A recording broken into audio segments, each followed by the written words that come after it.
ఖమ్మం వెలుగుమట్ల వినోబా భావే నగర్కు సంబంధించినటువంటి వీడియోలు ఇప్పుడు సోషల్ మీడియాలో చక్కర్లు కొడతా ఉన్నాయి. అక్కడ కూలిపోయినటువంటి ఇల్లులు దర్శనమిస్తూ ఉన్నాయి. కింద పడి ఏడుస్తున్నటువంటి తల్లులు, అక్కడ ఉన్నటువంటి పిల్లలకు సంబంధించినటువంటి వీడియోలు దర్శనమిస్తూ ఉన్నాయి. వారందరూ కూడా హైదరాబాద్కు వచ్చారు. హైకోర్టుకు వెళ్తే మాకేమైనా న్యాయం జరుగుతుందేమని ఆశతో వచ్చారు. వారితో పాటుగా మాట్లాడదాం. ఇక్కడ మనతో పాటుగా బాధితులు ఉన్నారు. అన్న, మీరు వినోబా భావే నగర్లో ఎన్ని సంవత్సరాల నుంచి ఉంటా ఉన్నారు? ఎప్పుడు కట్టుకున్నారు ఆ ఇల్లు అసలు? నా పేరు శ్రీనివాసరావు అండి. వినోబా నవోదయ కాలనీ ఖమ్మం మాది. అక్కడ కొంతమంది రాజకీయ ప్రయోజనాల కోసం నిరుపేదలమైన మేము ఖమ్మం జిల్లాలో అనేక రకాలమైన పాచి పనులు చేసుకొని బతికే వాళ్ళంతా జీవించేది అది. కలెక్టరేట్కి కొంత కోతవేటు దూరంలో ఉండటం వల్ల కొంతమంది బడాబాబుల కన్నుబడి తుమ్మల నాగేశ్వరరావు గారు వాళ్ళ అనుచరులు వాళ్ళంతా దాని మీద కన్నేసి దాన్ని కబ్జా చేయాలని పేదల్ని అన్యాయంగా అక్కడి నుంచి నిష్కారణంగా కనీసం నోటీసులు ఇవ్వకుండా అడ్డగోలుగా ఒక దొంగల మాదిరిగా వచ్చి తెల్లవారుజామున చిన్నపిల్లలు పెద్దోళ్ళు ఎవరు నిద్ర లేకముందు తెల్లవారుజామున 4:30 5 గంటల ప్రాంతంలో వచ్చి కనీసం పిల్లలు నిద్ర లేవని బటబట బయటికి ఏడ్చుకొచ్చి దారుణంగా ఘోరాతి ఘోరంగా ఒక పాకిస్తాన్ తీవ్రవాదులు నెగిన అణిచివేత ఎట్లయితే అణిచివేయాలన్నట్టు ఒక 15,000 మంది పోలీసులు అయితే రెవెన్యూ స్టాఫ్ అయితే మున్సిపల్ సిబ్బంది అయితే మొత్తం 15,000 మంది సిబ్బందిని అక్కడికి తీసుకొచ్చి బలవంతంగా కనీసం ఇంట్లో సామాన్లు కూడా చదువుకోనియకుండా ఉన్న పలంగా దాంట్లో చదువుకునే పిల్లలు ఉన్నారు. ఆ పిల్లల సర్టిఫికెట్లు కూడా కనీసం మాకు ఎట్లున్నాయి అంటే కనీసం తీసుకోవడానికి కూడా అవకాశం ఇవ్వకుండా ఘోరాతి ఘోరంగా, ఎంత ఘోరాతి ఘోరం అంటే మీరు అదన్నీ వీడియోలన్నీ చూసుంటారు.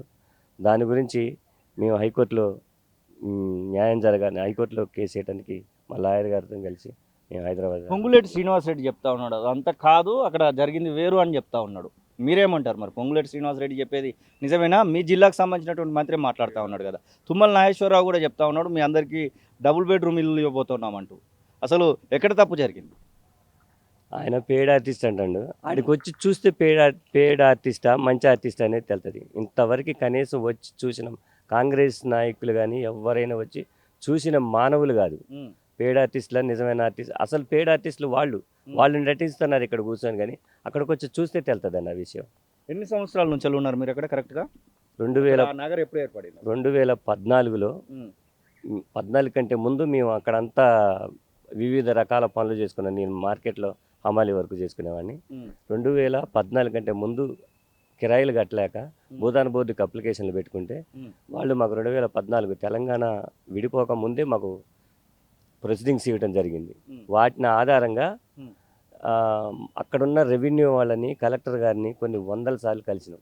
ఈ ప్రొసీడింగ్స్ తీసుకొని మాకు భూదాన భూములు ఇక్కడ ఉన్నాయి, వాళ్ళు లేఅవుట్ ఇచ్చారు, వాళ్ళు ప్రొసీడింగ్స్ ఇచ్చారు, అన్నీ ఇచ్చారు, మాకు చూపెట్టండి అని అంటే వాళ్ళు మమ్మల్ని పట్టించుకోకపోతే 2 సంవత్సరాలు వేచి చూసి ఈ భూమి సమస్య భూమి మీదనే తేలాలన్న ఉద్దేశంతో మేము అక్కడికి తక్షణ భూమి మీదకి చేరుకొని ఆ భూమి మేమే అంతా ఆక్రమించుకొని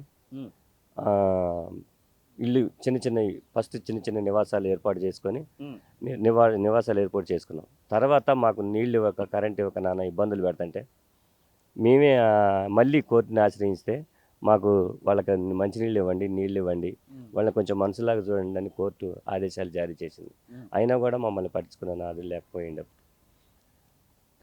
అంటే మీకు ఎలాంటి పట్టాలు అయితే ఇప్పటి వరకు రాలేదా? దానికి సంబంధించి పట్టాల కోసం ఏమైనా అప్లికేషన్ పెట్టారా మీరు? పట్టాలు వచ్చినాయండి మా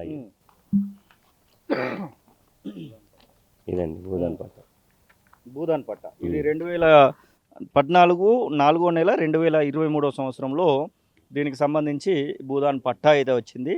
ఇది ఎవరి పేరు మీద ఉంది ఏంటి అనేది కూడా ఇక్కడ క్లియర్గా కనబడతా ఉంది. సోమ వెంకటలక్ష్మి భర్త వెంకటయ్య పేరు మీద ఈ యొక్క భూదాన్ పట్టా ఉంది. ఇప్పుడు దీనిలో ఇల్లు వెలుగుమట్ల ఈ ప్రాంతంలో ఉన్నటువంటి ఫ్లాట్ను కూల్చేశారా? మొత్తం కూల్చేశారు సార్. మొత్తం ఈ పట్టా చూపిస్తే ఏమంటా ఉన్నారు? ఈ పట్టా ఇది పట్టా ఫేకు, మీరు సృష్టించుకున్నారు, మీరు 100 రూపాయలు స్టాంప్ 100 రూపాయలు అయితే ఎవడన్నా బయట ఇస్తారనే దుర్మార్గమైన ఆలోచనతో వీళ్ళు చెప్తున్నారు సార్. ఇది ఆంధ్రప్రదేశ్ భూదాన బోర్డులో ఇది రిజిస్ట్రేషన్ అయి ఉందా? ఇప్పుడు ఈ నెంబర్ మీద రిజిస్ట్రేషన్ అయి ఉందా? అన్నీ ఉన్నాయి సార్, అన్నీ ఉన్నాయి. అన్నీ ఉన్నాయి. భూదానికి ఏమన్నా అప్లికేషన్ పెట్టారా మీకు మళ్ళీ మరి? చెప్పినాం సార్, మాకు చెప్తే వాళ్ళు కూడా మనకి లాయర్ గారు వాళ్ళంతా లాయర్ గారితో కూడా మాట్లాడాలి. మాట్లాడారు. ఇంకా చివరగా ఇప్పుడు ఈ ఇంటికి మీరు పర్మిషన్ తీసుకొని ఉండొచ్చు, దానికి కరెంటు బిల్లు కూడా ఉండొచ్చు, అవన్నీ ఉన్నాయా మీకు? ఉన్నాయి సార్, ప్రజెంట్గా అక్కడ నేను కాగితం తీసుకురాలి సార్, ప్రజెంట్గా ఉన్నాయి. ఒకసారి వీళ్ళకి సంబంధించి అడ్వకేట్తో మాట్లాడదాం. సార్ అసలు ఏం జరుగుతూ ఉంది, ఈ భూములు ఎవరి అంటే ఏం చెప్తారు మీరు? ఇవి కంప్లీట్గా సర్వే నెంబర్ 147, 148, 149లో 62 ఎకరాల 7 గుంటల భూమి భూదాన భూమి. వినోబా గారి నాయకత్వంలో సుమారు 52 నుంచి 65 వరకు జరిగినటువంటి భూదాన ఉద్యమంలో ఈ భూమి స్వచ్ఛందంగా కల్వల రాజారాం గారు, గోపాల్ రెడ్డి గారు ఇద్దరు 30 ఎకరాలు అట్లా 62 ఎకరాల 7 గుంటల భూమి వాళ్ళు దానం చేశారు, భూదాన బోర్డుకి దానం చేశారు. ఆ తర్వాత అది దట్టమైన అడవి, 2014 కంటే పూర్వం దట్టమైన అడవి. ఆ అడవిని పేదలంతా అడవిని సాగు చేసుకొని చెట్లు కొట్టుకొని పుట్టలు కొట్టుకొని మొత్తం సదును చేసి ఆ గుట్ట మీద 2014లో ఏప్రిల్ 21వ తారీఖున భూదాన బోర్డు ద్వారా, భూదాన యజ్ఞ బోర్డు ద్వారా వాళ్ళు ప్రొసీడింగ్ ఆర్డర్స్ తీసుకున్నారు. ప్రొసీడింగ్ ఆర్డర్స్ తీసుకొని 2014 నుంచి సుమారు 1893 మందికి ఈ ప్రొసీడింగ్ ఆర్డర్స్ వచ్చినాయి. 2014 నుంచి ప్రజలు, పేద ప్రజలు, అత్యంత పేద ప్రజలు అక్కడ జీవిస్తున్నారు. అట్లాంటి ప్రజలకు సంబంధించి అనేక సందర్భాల్లో రెవెన్యూ పోలీస్ వాళ్ళు జోక్యం చేసుకొని వీళ్ళని ఇబ్బంది పెడతా ఉంటే వీళ్ళు అనేక సందర్భాల్లో 2017లో హైకోర్టుకు పోయారు. 2017లో హైకోర్టుకు పోతే హైకోర్టు చాలా క్లియర్గా భూదాన యజ్ఞ బోర్డు వాళ్ళు వాళ్ళకి పట్టాలు ఇచ్చారు, వాళ్ళని డిస్టర్బ్ చేయబాకండి, వాళ్ళని నాట్ ఎవిక్ట్ అని చెప్పేసి ఆర్డర్ వచ్చింది. ఎప్పుడు? 2017లో ఆర్డర్ వచ్చింది. ఈ ఆర్డర్ ఫోర్స్లో ఉండగా మరలా అనేక సందర్భాల్లో వీళ్ళు ఖాళీ చేయాలా అని చెప్పేసి ఇబ్బంది పెడతా ఉంటే 2018లో తిరిగి మళ్ళీ బాధితులు పేద ప్రజలందరూ మళ్ళా కోర్టుకు వెళ్తే కోర్టు చాలా క్లియర్గా రెవెన్యూ కానీ పోలీస్ సిబ్బంది కానీ మిగతా వాళ్ళు ఎవరు కూడా ఆడ ఎంటర్ కావద్దు, ఆ భూమి మీద అడుగు పెట్టడానికి వీలే లేదు. ఎందుకు అంటే భూదాన యజ్ఞ బోర్డు అనేది అది స్వచ్ఛందమైనటువంటి బాడీ, దానికి కొన్ని హక్కులు నియమ నిబంధనలు ఉంటాయి. పరిమితమైన మేరకే కొన్ని నియమ నిబంధనల మేరకే రెవెన్యూ కానీ పోలీస్ కానీ జోక్యం చేసుకోవాలని చెప్పేసి చాలా క్లియర్గా ఆర్డర్ ఉంది. ఇవన్నీ ఉన్నప్పటికీ ఇవాళ మళ్ళీ 2023లో మేము సుమారు 2000 కుటుంబాలు అక్కడ ఉంటున్నాం, మాకు నీళ్లు లేవు, కరెంట్ లేదు, చీకట్లో మగ్గుతూ ఉన్నాం అని చెప్పేసి హైకోర్టు వారిని ఆశ్రయిస్తే హైకోర్టు వారు చాలా సీరియస్గా వాళ్ళకి ఇమ్యూనిటీస్ కల్పించండి, వాళ్ళ కరెంట్ ఇవ్వండి, నీళ్ళు ఇవ్వండి, స్కూల్ ఇవ్వండి, హాస్పిటల్ పెట్టండి, ఆ రకమైనటువంటి వాళ్ళకి నిత్య సప్లై చేయండి అని చెప్పేసి చాలా స్పష్టంగా హైకోర్టు వారు కూడా డైరెక్షన్ ఇవ్వడం జరిగింది. ఈ రకమైనటువంటి అనేక రకాలైనటువంటి లోయర్ కోర్టు ఖమ్మం కోర్టులో కూడా 2024లో చాలా స్పష్టంగా వాళ్ళని ఖాళీ చేయించొద్దని చెప్పేసి స్టేటస్కో ఆర్డర్ ఇవ్వడం జరిగింది. ఇన్ని ఆర్డర్లు ఉన్నప్పటికీ వీటేటిని పట్టించుకోకుండా ఇవాళ ప్రభుత్వం నిర్దాక్షిణ్యంగా కూల్చివేయడం అనేది అమానమైనటువంటి చర్య. అక్కడ చిన్న పిల్లలు, పాలు తాగే పిల్లలు, 3 నెలల పాపకి దోమలు ఈగలు గరిసి ఇవాళ భయంకరమైనటువంటి పరిస్థితి. పిల్లలు 3వ తరగతి 5వ తరగతి చదువుతున్నటువంటి పిల్లలు, మా పుస్తకాలు మా ఇంట్లో ఉన్నాయి, ఆ పుస్తకాలు తీసుకొచ్చుకోవాలి, మేము మాకు ఎగ్జామ్స్ ఉంటాయి చదువుకోవాలని చెప్పేసి అన్నా కానీ వాళ్ళ బాధల్ని కానీ వాళ్ళ సంబంధించినటువంటి కోరికలు కానీ పట్టించుకోకుండా నిర్దాక్షిణ్యంగా నెట్టిపారేసేటువంటి పరిస్థితి. ఇవాళ మానవ హక్కులు ఏమైంది, జీవించే హక్కు ఏమైంది, ఇవాళ బాలికల హక్కు ఏమైంది, పాలు తాగే పసిపిల్లల పరిస్థితి ఏంటి, ఇవాళ స్కూలు పోయే పిల్లల పరిస్థితి ఏంటి, ఇవాళ ఎగ్జామ్స్, ఇంటర్మీడియట్ ఎగ్జామ్స్ జరుగుతున్నాయి, 10th క్లాస్ ఎగ్జామ్స్ జరగబోతూ ఉన్నాయి.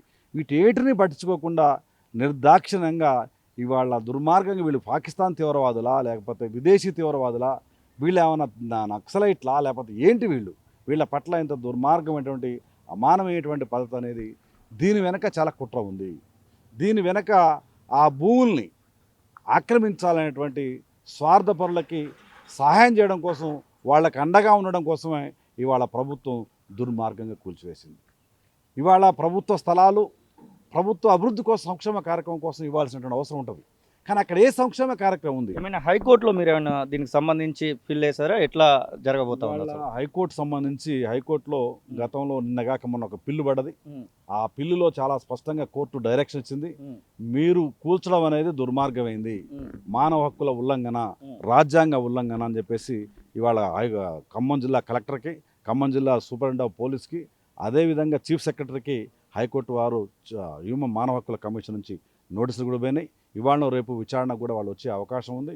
ఇవాళ తప్పకుండా కలెక్టర్ గారు బాధ్యత వహించాలా, చీఫ్ సెక్రటరీ బాధ్యత వహించాలా, ఖమ్మం జిల్లా మున్సిపాలిటీ అధికారులు, అదేవిధంగా మంత్రులు, నైతికంగా మంత్రులు బాధ్యత వహించాలి. ఇవాళ 3 మంత్రులు ఉన్నారు అక్కడ. ఇవాళ 3 మంత్రులు ప్రజల యొక్క ఆకాంక్షలను పట్టించుకోకుండా కనీసం బాధితులు కూడా పరామర్శించడానికి ఇంతవరకు రానేటువంటి పరిస్థితి. ఇవాళ వాళ్ళకి సౌకర్యాలు లేవు. ప్రెస్ మీట్లు పెట్టారు కదా ఇక్కడ, సెక్రటరియట్లో ప్రెస్ మీట్లు పెట్టి మరి చెప్తా ఉన్నారు డబుల్ బెడ్రూమ్లు ఇస్తాము మీ అందరికి సంబంధించి. ప్రెస్ మీట్ పెట్టి ఏం మాట్లాడుతూ ఉన్నారు? ఆవేదన, బాధ చెప్తున్నటువంటి ఆ మహిళల్ని ఇవాళ పెయిడ్ ఆర్టిస్టులు అంటున్నారు. వాళ్ళ గుండెలో ఉన్న బాధను ఏడ్చుకుంటూ భయంకరంగా మాకు దిక్కెవరని చెప్పేసి అడుగుతూ ఉంటే వాళ్ళు పెయిడ్ ఆర్టిస్టులు, వాళ్ళకి అర్హత లేదని మాట్లాడుతూ ఉన్నారు. ఇవాళ వాళ్ళందరూ నిజంగా మీకు నిజాయితీ ఉంటే, మంత్రులకు దమ్ము ధైర్యం ఉంటే ఆ వెలుగుమట్ల ఫీల్డ్లోకి వచ్చి చూస్తే ఇవాళ అర్థమవుతుంది. ఇవాళ కావాలని చెప్పేసి కొంతమంది కాంట్రాక్టుల ప్రయోజనం కోసం తప్ప మరొకటి కాదు. మాకు చట్టం మీద గౌరవం ఉంది, న్యాయం మీద విశ్వాసం ఉంది. ఇవాళ కాకపోయినా రేపైనా ఈ పేద ప్రజలకు చట్టం ద్వారా, రాజ్యాంగం ద్వారా రక్షణ కల్పిస్తున్నటువంటి విశ్వాసం మాకుంది. ఇవాళ పేద ప్రజలు, అక్కడ ఉన్న నిర్వాసితులందరూ ఒకటే డిమాండ్ చేస్తూ ఉన్నారు, మాకు ఎక్కడైతే కూల్చినరో అక్కడనే నిర్మాణం చేసేంతవరకు ఇక్కడి నుంచి కదలము అని చెప్పేసి వాళ్ళు భీష్మించి కూర్చుండ్రు. తప్పకుండా వాళ్ళ ఆకాంక్షలు నెరవేరుతాయని చెప్పేసి ఆ చట్టం మీద గౌరవం ఉన్న వాళ్ళుగా ఆ విశ్వాసాన్ని మీ ద్వారా వ్యక్తం చేస్తుంది. సో అన్న, మీరు ఇప్పుడు ఎక్కడ ఉంటున్నారు మరి? ఈ 5-6 రోజుల నుంచి ఎక్కడ ఉంటున్నారు కూల్చేసిన తర్వాత నుంచి? అంబేద్కర్ భవన్ అని ఒకటి ఉందండి అక్కడ. అంబేద్కర్ భవన్ అంటే అంబేద్కర్ గారి పేరు పెట్టారు, కానీ ఆ పేరుకు తగ్గట్టు లేదు అది. ఏంటంటే ఒక పందులు దొడ్డాలుగా ఉంది అది. ఆ పేరు పెట్టడం అగౌరవం, అంబేద్కర్ గారికి అగౌరవం. నీళ్లు లేవు, టాయిలెట్స్ లేవు, ఏవి లేవు దాంట్లో. లేకపోవడం వల్ల పాపం చిన్నపిల్లలు, లేడీసు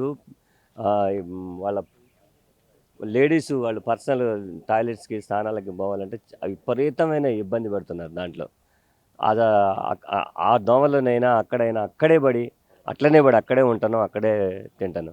మన కొంతమంది స్వచ్ఛంద సేవా సంస్థలు వాళ్ళే మాకు భోజనాలు పెట్టి, గవర్నమెంట్ కనీసం మంచినీళ్ళు కూడా ప్రొవైడ్ చేయట్లేదు. అసలు అతి ఘోరంగా ఉన్నాం అక్కడ మా వాళ్ళంతా ఉండి. అసలు ఇది పరీక్షల సమయము ఈ రోజు నుంచి ఇంటర్ స్టార్ట్ కూడా కాబోతా ఉన్నాయి. ఏంది అసలు, ఎట్లా వాళ్ళ చదువులు ఎట్లా నడుస్తూ ఉన్నాయి? వాళ్ళ పుస్తకాలు ఉన్నాయా దానిలోనే భూగర్భంలో కలిసిపోయాయి? మొత్తం అసలు బోడిపేసారు. చిన్న వీడియోలు, సార్ మా టీచర్ కొట్టింది సార్, మా బుక్లు ఇవ్వండి సార్ అన్నా కూడా వాళ్ళ అసలు కనికరం అనేది లేదు సార్. మానవత్వంతో ప్రవర్తించాలి. ఒక టెర్రరిస్టులను ఎత్తకపోవాలన్న ఆ కోణంలోనే ఉన్నారు తప్ప వీళ్ళు మనుషులు, వీళ్ళు పిల్లలు, వీళ్ళు చదువుకుంటున్నారు. రేపు వీళ్ళ భవిష్యత్తు ఏందని అసలు ఎవ్వరమే లేదు. కొంతమంది హాల్ టికెట్స్ ఇచ్చారట, హాల్ టికెట్స్ కూడా దాంట్లోనే ఉండిపోయినాయి. ఇప్పుడు ఆ శిథిలావస్థలో ఉన్నాయి. ఒక లాయర్ గారు వచ్చి, మీకేం కాదమ్మా అలా సర్టిఫికెట్లు కావాలంటే మళ్ళీ నేను మాట్లాడి అప్లికేషన్లు పెట్టుకొని మళ్ళీ స్కూల్లో వాళ్ళని రిక్వెస్ట్ చేసి నీకు మళ్ళీ ఇప్పిస్తా అని ఒక మేడం గారు వచ్చి వాళ్ళకి భరోసా ఇస్తారు. పిల్లలు సార్ ఏడుతున్నారు. అసలు చెప్పలేము సార్, అసలు చెప్పడానికి మాటలు రావట్లేదు అసలు ఆ ఘోరాన్ని చెప్పడానికి. మనతో పాటుగా మాట్లాడడానికి బీఆర్ఎస్ పార్టీ నాయకులు నాగరాజు కూడా ఉన్నారు. ఏంటి సార్, ఏం చేయబోతా ఉన్నారు? వీరికి సంబంధించి మీ పార్టీ వర్కింగ్ ప్రెసిడెంట్ కూడా పోవడం జరిగింది, వాళ్ళకు పలు రకాలైనటువంటి హామీ ఇవ్వడం జరిగింది, లీగల్ సపోర్ట్ గురించి కూడా చెప్పినటువంటి సందర్భం ఎట్లా ఉంది? ఇప్పుడు బాధితులు చెప్పిందంతా విన్నారు. వాళ్ళు చెప్పిన దానికన్నా ఇంకా కొంత ఎక్కువే జరిగింది తప్ప అక్కడ అంత పెద్ద విధ్వంసం జరిగింది వాళ్ళ ఖమ్మంలో. ఇవాళ ఒక రాష్ట్రానికే కాదు, ఈ దేశం మొత్తం కూడా పలానా తెలంగాణ రాష్ట్రం ఖమ్మం జిల్లాలో ఇంత పెద్ద దారుణం జరుగుతుందని చెప్పి అలా దేశం వ్యాప్తంగా ఈ న్యూస్ ప్రచారం జరిగింది. అక్కడ అన్ని వేల మంది జనాన్ని వాళ్ళు ఎన్నో ఏళ్ళుగా జీవనం సాగిస్తూ ఉంటే మరి దారుణంగా ఒక నక్సలైట్ల మీద కుమ్మింగ్కి వెళ్తే ఏ విధంగా వెళ్తారో, గ్రాండ్స్ బలగాలు ఏ విధంగా, బార్డర్ సెక్యూరిటీ ఫోర్స్ ఏ విధంగా దిగుతుందో ఆ విధంగా హెల్మెట్లు పెట్టుకొని, లాఠీలు పట్టుకొని దారుణంగా దాదాపు 100 జేసీపీలు, 100 డీసీఎంలు, 100 ట్రాలీ ఆటోలు, ఇక రకరకాల ప్రయోగాలు వాళ్ళ మీద చూపించి మొత్తం ఆ ప్రాంతాన్ని, ఒక ఊరుగా ఉన్నటువంటి ప్రాంతాన్ని ఒక శ్మశాన వాటికలాగా తయారు చేశారు. ఇంత అధికారులు, ఇటు ఆ ప్రజాప్రతినిధుల ప్రోద్బలంతో అధికార యంత్రాంగం అంతా అక్కడ దిగి నానా బీభత్సం సృష్టించింది. ఇవాళ చూస్తూ ఉంటే వాళ్ళందరినీ పునరావాస కేంద్రాలని చెప్పి ఖమ్మం సిటీలో ఉన్నటువంటి ఒక అంబేద్కర్ భవన్, టీటీడీసీ భవన్లో వాళ్ళని తీసుకెళ్ళి వాళ్ళ సామాన్లు కూడా ఏదైతే ఒక చెత్తని మూటగట్టి, ఒక సాకరేవి మూటగట్టి ఏ విధంగా ఒక మూలన పడేస్తారో ఆ సామాన్లన్నీ కూడా అట్లా మూటలు కట్టి వాళ్ళకి స్లిప్పులు అతికిచ్చి పలానోళ్ళ పేరు రాసి అన్నీ ఒక గోడౌన్లో దోసేసినట్టు వాళ్ళ సామాన్లు దోసేసి వాళ్ళకి దోమలు, ఈగలు, నీటి వసతి లేదు, అక్కడ కనీసం ఫుడ్ కూడా పెట్టేటువంటి పరిస్థితి లేదు. ఇవాళ కేటీఆర్ గారు వచ్చిన తర్వాత ఖమ్మంలో ఒకటే చెప్పిండ్రు, ఆ పునరావాస కేంద్రాన్ని పరిశీలించారు. ఆ శిథిలాలు ఏవైతే ఉన్నాయో కూలగొట్టిన శిథిలాల దగ్గరికి పోయిండ్రు. బాధితులతో మాట్లాడిన తర్వాత ఖచ్చితంగా బీఆర్ఎస్ పార్టీ ఆధ్వర్యంలో ఈ ఏదైతే అభాగ్యులు అంతా రోడ్డు మీద పడిపోయినరో వాళ్ళందరినీ కూడా మీరు పార్టీ నిలబడాలి, వారికి భోజన సదుపాయాలు కానీ అక్కడ నిత్యావసర సదుపాయాలు వాళ్ళందరికీ కూడా మీరు చూసుకోవాలని చెప్పడం ద్వారా గత 3-4 రోజుల నుంచి కూడా బీఆర్ఎస్ పార్టీ మరి వారికి భోజనం కానీ, తాగడానికి నీళ్లు కానీ, అక్కడ వాడుకోవడానికి నీళ్ళు కూడా లేని పరిస్థితి ఉంది. మరి ఆ నీళ్ళు కూడా అన్నీ ఏర్పాటు చేస్తూ ఉన్నాం. ఇక ఈ వాళ్ళకి మళ్ళీ తిరిగి అక్కడే పట్టాలు ఇప్పించాలి, వారికి ఇల్లులు కట్టించాలని చెప్పి కేటీఆర్ గారు కూడా అక్కడికి వచ్చినప్పుడు మీడియా వేదికగా చెప్పడం జరిగింది. దానిలో భాగంగానే ఇవాళ మమ్మల్ని హైదరాబాదు బాధితులు, న్యాయవాదులతోటి ఇవాళ మేము హైదరాబాద్ వచ్చాం. ఈ లీగల్ సెల్ ఏదైతే ఉందో బీఆర్ఎస్ పార్టీ భవన్లో వాళ్ళతోటి మాట్లాడటం జరిగింది. మరి ఏదైతే వీళ్ళకి జరిగినటువంటి అన్యాయం ఏదైతే ఉందో పలు దఫాలుగా హైకోర్టులో కావచ్చు, జిల్లా కోర్టులలో కూడా మరి ఏదైతే ఆర్డర్లు ఉన్నప్పటికీ కూడా ఇవాళ బలవంతంగా ఒక సర్వే మన భూదాన్ ఇచ్చినటువంటి ఏదైతే ప్రొసీడింగ్స్ ఉన్నాయో అవి భూదానికి వాళ్ళు ఇచ్చినవి కావు అని చెప్పి సర్వే అండ్ ల్యాండ్ రికార్డ్స్ వాళ్ళ ద్వారా మళ్ళా మీరు ప్రొసీడింగ్ వేరే కలెక్టర్కి ఇప్పించి కూలగొట్టడం చెప్పి ఆర్డర్లు ఇవ్వటం జరిగింది. ఇదే 2003లో హైకోర్టుకు పోయినప్పుడు అదే భూదాన్ బోర్డు అందులో పార్టీ ఉంది. మరి 2023లోనే మేము భూదాన్ బోర్డును పార్టీని చేసినప్పుడు వీళ్ళు మరి ఆ రోజే మేము ఇచ్చిన సర్టిఫికేట్స్ ప్రొసీడింగ్స్ ఒరిజినల్ కాదని చెప్పి వాళ్ళు అఫిడవిట్ దాఖలు చేయాలి కదా హైకోర్టులో. ఇట్లాంటివి ఏమీ జరగకోకుండా 2003 మరి భూదాన్ బోర్డు అందులో పార్టీ ఉన్నప్పటికీ ఇలా 2026 ఈ 3 సంవత్సరాల్లో కూడా మరి ఏనాడు కూడా భూదాన్ బోర్డు మేము ఇచ్చినటువంటి ప్రొసీడింగ్స్ అవి తప్పు, కరెక్ట్ కాదు, దొంగ అని చెప్పుకోకుండా రాత్రికి రాత్రి మరి అధికారులు, అక్కడ ఉన్నటువంటి రాజకీయ నాయకులు కుమ్మక్కై మరి ఆ భూముల్ని కాజేయడం కోసం ఇవాళ పెద్ద ఎత్తున పన్నాగం బన్ని ప్రజలకి అవసరాలు తీర్చేటువంటి ప్రభుత్వాలే ఇవాళ ప్రజల్ని రోడ్డు మీద పడేసి చిత్రహింసలకు గురి చేస్తూ ఉంటే చాలా చూడటానికి కూడా ఒక మానవీయ కోణంలో చాలా దారుణమైనటువంటి పరిస్థితులు ఇవాళ ఖమ్మంలో ఉన్నటువంటి ఆ వెలుగుమట్ల బాధితులను చూస్తూ ఉంటే ప్రతి ఒక్కరు కన్నీరు పెడతా ఉన్నారు. ఇది పరిస్థితి మన చేతిలో ఉన్నాయి. ఆంధ్రప్రదేశ్ భూదాన యజ్ఞ బోర్డు దానికి సంబంధించినటువంటి 32567 నెంబర్ కూడా కనబడతా ఉంది. అది ఎప్పుడు ఇచ్చారు అంటే 23/4/2014 ఇక్కడ సోమ వెంకటలక్ష్మి భర్త వెంకటయ్యకి ఇవ్వడం జరిగింది. మరొకటి మీకు చూపించేటువంటి ప్రయత్నం అయితే చేస్తాను పూర్తి స్థాయిలో. ఇది నెక్కిలి వెంకటేశ్వర్లు తండ్రి పాపయ్య, వారికి 21వ తారీఖు 4వ నెల 2014లో ఇవ్వడం జరిగింది. ఇది 23వ తారీఖు, ఇది 21వ తారీఖు. తర్వాత వీరితో పాటుగా ఇక్కడ ఏనాల శ్రీనివాసరావు, వారికి కూడా 21/4. ఇట్లా అన్నీ కూడా 100 గజాలకు సంబంధించి 100 చదరపు గజాలకు సంబంధించినటువంటి భూములు ఇవన్నీ. ఇవి 2014లో వీరికి ఇచ్చినటువంటి సందర్భంలో అక్కడ కార్యదర్శికి సంబంధించినటువంటి ఫోటో, కార్యకర్తకి సంబంధించినటువంటి సిగ్నేచర్ని కూడా మనం చూడొచ్చు. పూర్తి స్థాయిలో భూదాన యజ్ఞ బోర్డు నుంచి గాంధీ భవన్ పక్కనే ఉంటుంది. ఇప్పుడు కాంగ్రెస్ పార్టీ ఆఫీస్ ఏదైతే ఉందో దాన్ని ఆనుకునే ఈ భూదాన యజ్ఞ బోర్డు కూడా ఉంటుంది. ఒకవేళ తప్పుంటే ఈ భూదాన యజ్ఞ బోర్డు వాళ్ళని మీరు అడగాల్సినటువంటి పరిస్థితి ఉండేదేమో. లోకల్లో ఉన్నటువంటి రెవెన్యూ డిపార్ట్మెంట్ మరి భూదాన యజ్ఞ బోర్డు ఈ 100 గజాలు ఎందుకు ఇచ్చిందని వాళ్ళని అడగకుండా అక్కడ కట్టుకున్నటువంటి వారిని కట్టేటువంటి సమయంలో ఆపడానికి కూడా అవకాశాలు ఉండేమో. ఆ తర్వాత అసలు మీరు ఇల్లులు ఇస్తాము 5 లక్షల రూపాయలు ఇందిరమ్మ పథకం కింద ఇస్తామని చెప్తా ఉన్నారు, కానీ కట్టినటువంటి ఇల్లులను కూల్చడం ఏంటంటూ ఇక్కడ ఉన్నటువంటి ప్రజలైతే మాట్లాడుతున్నటువంటి సందర్భం. వారికి సంబంధించినటువంటి విషయంలో మీరు న్యాయం చేస్తారా ఏంటి అని ప్రశ్నిస్తున్నటువంటి సందర్భం అయితే మనకు కనబడతా ఉంది. ఇక్కడ చూస్తూ ఉన్నాం వీరికి సంబంధించి శ్రీనివాసరావు ఇతను చెప్తా ఉన్నాడు పూర్తి స్థాయిలో అసలు మేము ఎక్కడ ఉన్నామో తెలియని పరిస్థితి. 4 రోజుల కింది వరకు మాకు ఒక స్వంత గూడు ఉండేది. అప్పో సొప్పో చేసి మేము కట్టుకున్నామంటూ వారు విలపిస్తున్నటువంటి సందర్భాన్ని మనం చూస్తూ ఉన్నాం. మరి తుమ్మల నాగేశ్వరరావు వీరికి న్యాయం చేస్తారా? సెక్రటరియట్ వేదికగా మాట్లాడుతున్నటువంటి పొంగులేటి శ్రీనివాసరెడ్డి న్యాయం చేస్తాడా? బట్టి విక్రమార్క డిప్యూటీ సీఎం ఆర్థిక శాఖ మంత్రిగా ఉన్నాడు, అతను న్యాయం చేస్తాడా? ఖమ్మం జిల్లాకు సంబంధించినటువంటి విషయంలో మరి ఎవరు న్యాయం చేయబోతా ఉన్నారు? ఏంటి అంటే సమాధానమే దొరకట్లేదు.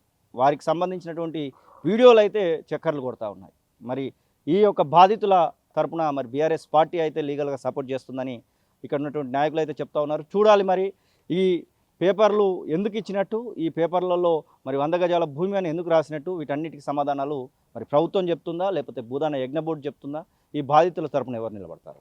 అసలైన తొలి వెలుగు. ఫాలో వాట్సాప్ @తొలి వెలుగు అఫీషియల్.